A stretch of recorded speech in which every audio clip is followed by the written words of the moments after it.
it's real. The Bible talks about a mysterious ritual, one that hasn't been performed for nearly 2,000 years. A ritual involving a perfect red heifer, no spots, no blemishes, never yoked. Why? Because only the ashes of a red heifer can purify the Jewish priests before temple worship begins. Without the red heifer, the temple cannot be used. And for an unclean person, they shall take of the ashes of the burnt heifer of purification for sin.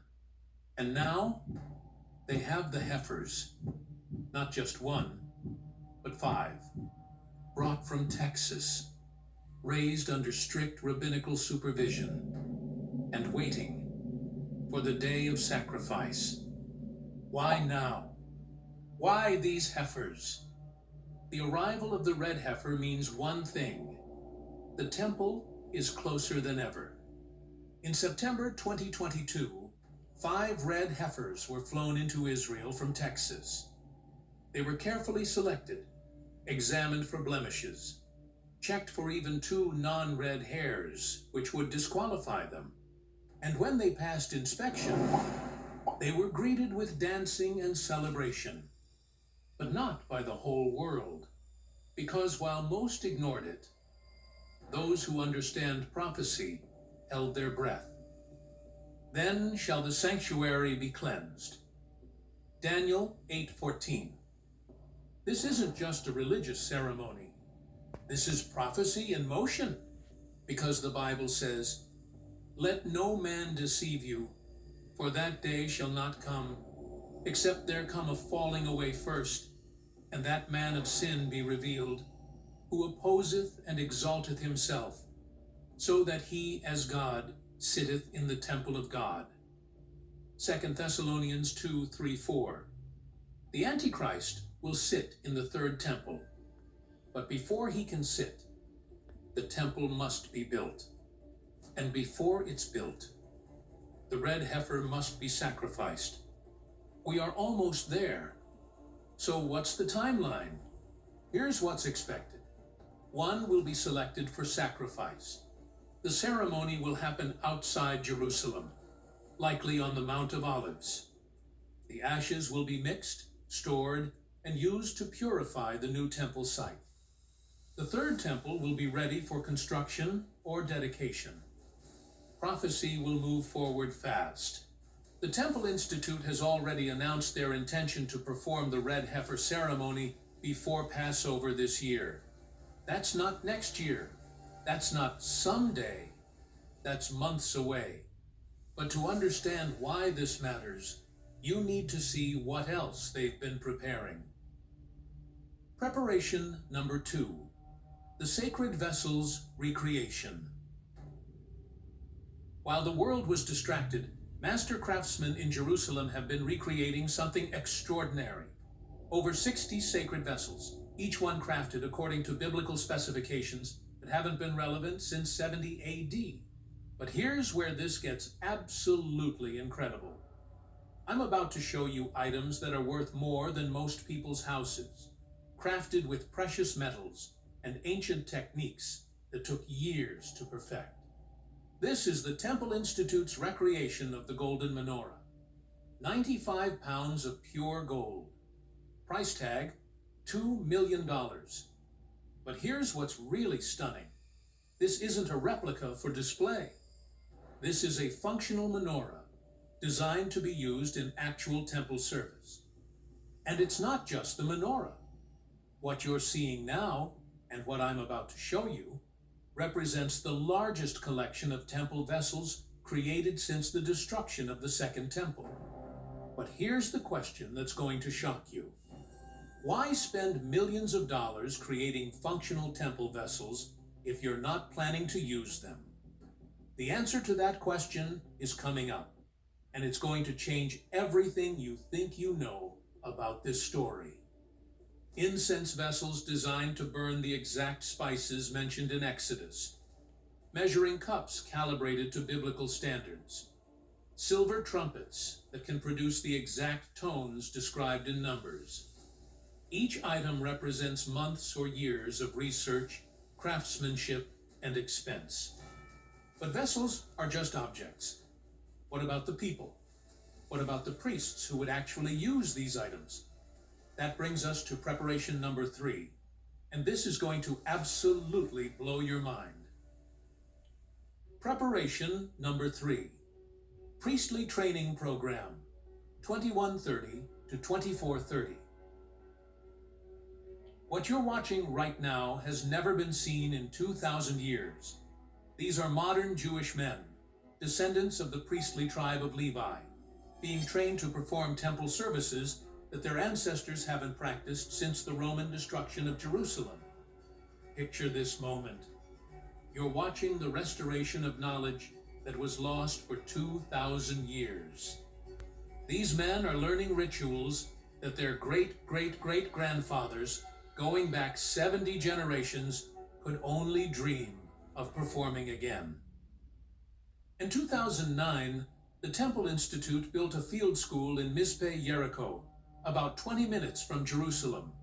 Here, Kohanim, Jewish priests, and Levites undergo rigorous training to ensure they can perform every aspect of temple service perfectly. And here's something that's going to shock you. In 2015, these trainees completed something extraordinary: the first accurate, authentic reenactment of the Korban Pesach, the Passover offering, in 2,000 years. And speaking of when the time comes, you need to see what they've prepared for the temple itself. Because what you're about to see is going to answer the question everyone's asking. Are they really serious about rebuilding the third temple? Preparation number 4. Architectural blueprints complete. What you're looking at right now are not conceptual drawings. These are operational blueprints for the third temple, created to modern construction standards and ready for immediate implementation. But here's where this gets absolutely mind-blowing. Not only are the blueprints complete, but they've built a scale model that you can actually visit right now in Jerusalem. This is a 1/50th scale model of the third temple, exact in every detail. The square building measures 150 meters long by 150 meters wide in the actual plans. The model will be displayed at a new visitor center opening in Jerusalem in 2025. But here's what most people don't realize. These aren't just religious drawings. These are architectural plans that incorporate modern building codes, electrical systems, plumbing, heating, and ventilation. This is a blueprint for a functioning modern temple. As we walk through this virtual temple, you can see every detail has been planned. The chamber for the Sanhedrin, the court of the priests, the altar of sacrifice, the Holy of Holies. Every measurement corresponds exactly to biblical descriptions. But blueprints are just paper. What about the actual materials? What about the physical objects that would go inside this temple? That brings us to something that's going to absolutely shock you. Preparation number 5. High priest garments. Ready. What you're seeing right now took over a decade to create. These are the complete garments of the Jewish high priest, recreated according to exact biblical specifications and ready to be worn. Think about this moment. These garments represent 2,000 years of hoping, dreaming, and praying. Every thread has been researched. Every gemstone has been selected according to ancient texts. Every detail represents the fulfillment of prophecies that seemed impossible just decades ago. This is the breastplate of the high priest. 12 stones, each one engraved with the name of one of the 12 tribes of Israel. According to Exodus 28, verses 15 to 21, fashion a breastpiece for making decisions. Mount 4 rows of precious stones on it. There are to be 12 stones, one for each of the names of the sons of Israel. Each stone on this breastplate is authentic. We're talking about real these garments, because according to biblical law, only one man can serve as high priest at a time. and the selection process for that man is about to begin. But garments are just clothing. What about the physical foundation of the temple itself? What about the actual stones that would be used in construction?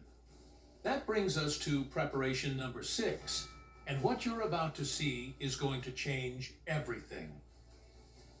Preparation number 6. Altar stones collected. We're standing at the Dead Sea, the lowest point on Earth. But what happened here in 2010 is going to shock you. Temple Institute representatives came to this exact location to collect something that's been waiting here for thousands of years. These are the stones that will form the altar of the third temple. The moment when these stones were collected, workers standing where Moses himself might have stood, selecting stones according to laws given 3,500 years ago, for a temple that everyone said would never be built. But stones are just the beginning. What about the people who would govern this temple?